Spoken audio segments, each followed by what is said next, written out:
இருக்கும்போது communist 64 MP இருந்தா அன்னைக்கு வலியுறுத்தி 100 நாள் வேலை வேண்டும். 60 வயசு 70 வயசு உள்ளவங்களுக்கு மக்கள் பெத்த மகனே சாப்பாடு போட மாட்டான்.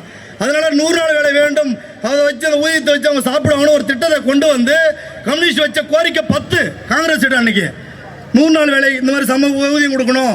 1 2 வந்து தகவல் உரிமை சட்டம் இந்த மாதிரி ஒரு 10 கோரிக்கை கொடுத்த அன்னைக்கு எங்க துணை பிரதமர் எடுத்து சொன்னாங்க நான் வேணாம், 10 அமைச்சர் எடுத்து சொன்னாங்க வேணாம். இந்த திட்டத்தை கேட்டு கொண்டு வந்து பேரை மகாத்மா காந்தி பேரை வச்சா இந்த பேரை மாற்றுவதற்கு பிஜேபிக்கு என்ன அருகதை இருக்குது, உனக்கு என்ன ஓகிதை இருக்குது, உனக்கு அமித்ஷா பேரை வைங்களாண்டா, வைங்க அமித்ஷா பேரை வைங்க.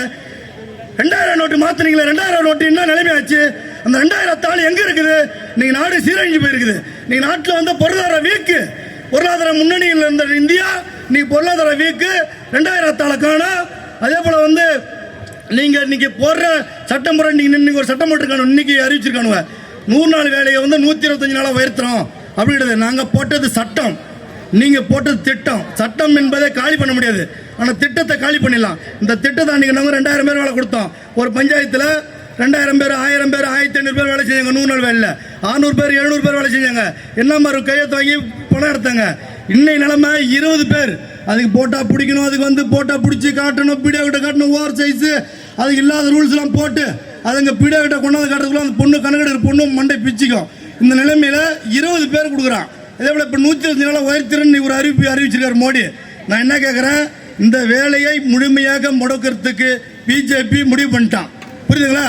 இது ஒண்ணு கிடையாது. பக்கத்தில் இருக்கிற நெல்லைக்கு போய் ஈடி பேரு அதுல வர லாபத்தை ஒரு கிராமப்புறத்தில் ஒரு பஞ்சாயத்தை தத்தெடுக்கணும்.